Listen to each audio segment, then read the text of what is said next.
오늘도 하나님과 동행하며 평안한 하루 되길 원합니다. 다 함께 사도신경으로 우리의 신앙을 고백하겠습니다.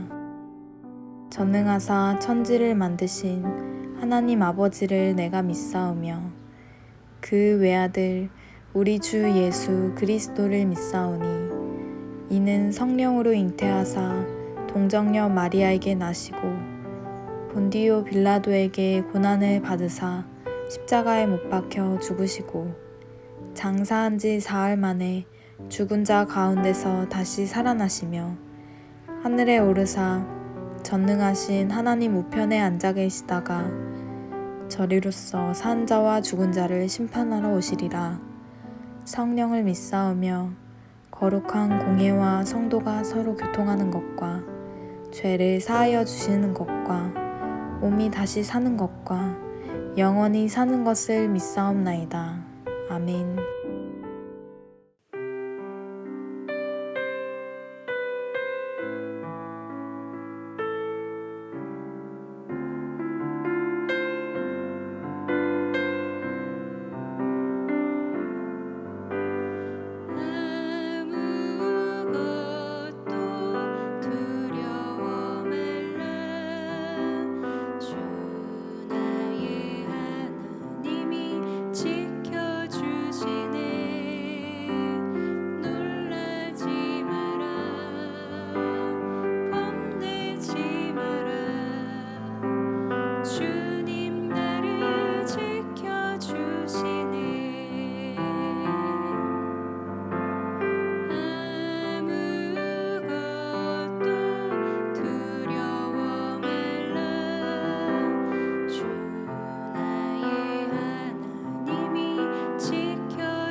오늘 우리가 함께 나눌 말씀은 예레미야 43장 1절로 7절까지의 말씀입니다.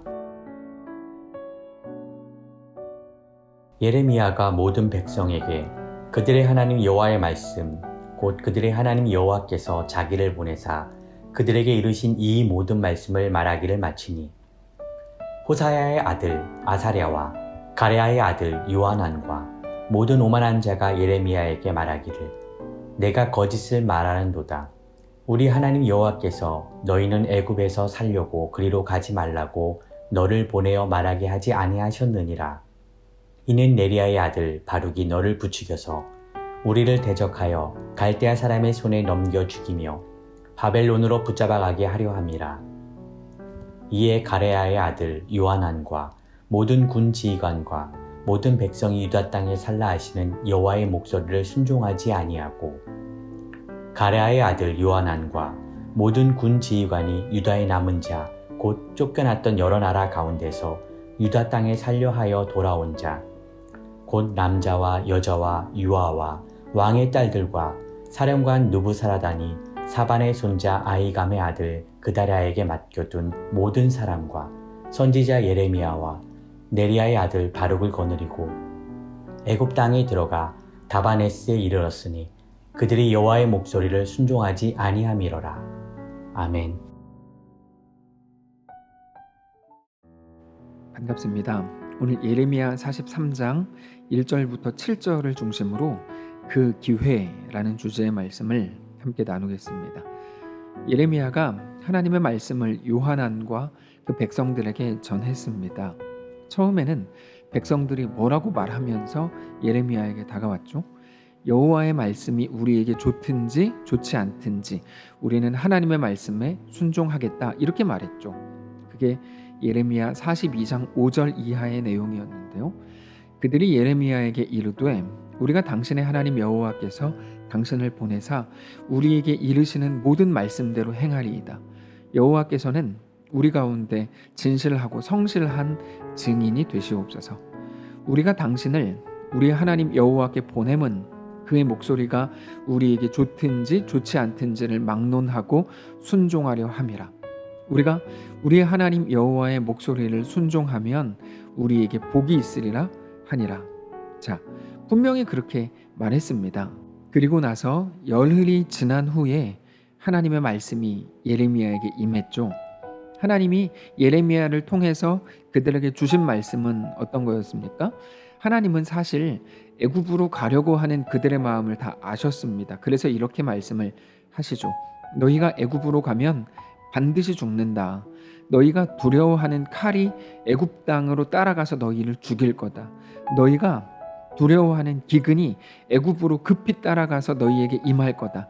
너희가 전염병에 걸려서 죽을 거다. 이렇게 무섭게 말씀을 주셨습니다. 하나님께서는 그들이 바벨론을 두려워한 나머지 애굽을 피난처로 삼고 애굽을 피할 바위로 삼고 애굽을 소망 삼고 결국 애굽을 하나님 삼으려고 하는 그들에게 그건 절대로 너희를 살게 할 전능자가 아니라고 말씀을 주신 겁니다. 자, 그들이 분명히 예레미야에게 나올 때 하나님의 말씀을 가르쳐 주십시오. 그러면 그 말씀이 우리 귀에 좋든지 좋지 않든지를 막론하고 우리가 순종하겠습니다. 이렇게 말하고 시작한 일입니다. 근데 열흘 만에 들려온 하나님의 말씀이 어땠습니까? 너무 충격적이었죠. 사실 하나님의 말씀이 충격적일 건 없습니다. 왜요? 하나님의 말씀처럼 애굽으로 안 가면 되는 거예요. 충격받을 게 뭐가 있습니까? 안 가면 돼요. 근데 그들은 애굽으로 가지 말라고 하시는 하나님의 말씀에 상당히 충격을 받았죠. 왜 그런가 하면 애굽으로 가기로 이미 마음을 정했기 때문입니다. 그리고는 단지 하나님이 자기들의 생각을 지지해 주기를 원했을 뿐이죠. 그러니까 이미 애굽으로 가기로 마음을 결정했고 이제 애굽으로 가라. 내가 거기서도 너와 함께 하리라. 그거를 기대하고 있었던 그들 입장에서는 하나님의 말씀이라고 하는 게 완전히 청천벽력 같은 말이었던 거죠. 그래서 어떻게 합니까? 오늘 본문처럼 반응이 나오는 거예요. 1절을 보시면 예레미야가 모든 백성에게 그들의 하나님 여호와의 말씀 곧 그들의 하나님 여호와께서 자기를 보내사 그들에게 이르신 이 모든 말씀을 말하기를 마치니 호사야의 아들 아사랴와 가레야의 아들 요하난과 모든 오만한 자가 예레미야에게 말하기를 너가 거짓을 말하는도다.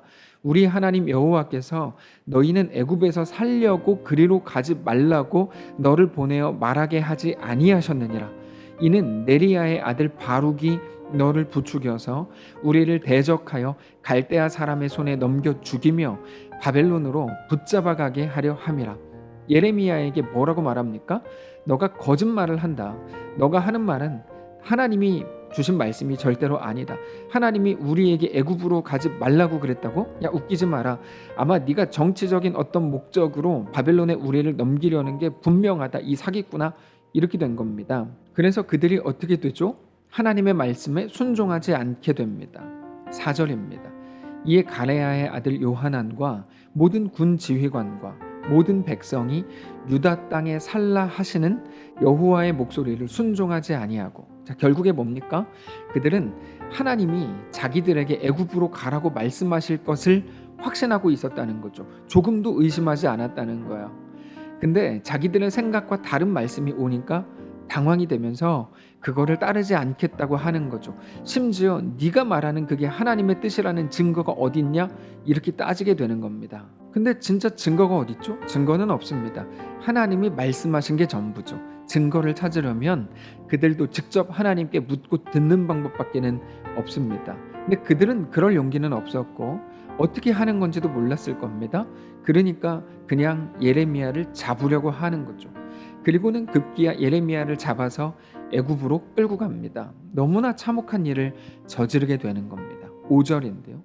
가레야의 아들 요하난과 모든 군 지휘관이 유다의 남은 자 곧 쫓겨났던 여러 나라 가운데에서 유다 땅에 살려하여 돌아온 자 곧 남자와 여자와 유아와 왕의 딸들과 사령관 느부사라단이 사반의 손자 아히감의 아들 그다랴에게 맡겨둔 모든 사람과 선지자 예레미야와 네리야의 아들 바룩을 거느리고 애굽 땅에 들어가 바다네스에 이르렀으니 그들이 여호와의 목소리를 순종하지 아니함이로라. 이렇게 되어 있습니다. 이 모든 일에 대해서 하나님께서는 그들이 여호와의 목소리를 순종하지 않은 것이다 간단하게 표현하십니다. 그러나 이 말 한마디에 모든 게 다 담겨 있습니다. 왜 그런가 하면 하나님께서 요구하시는 것은 딱 하나, 순종이 전부였기 때문입니다.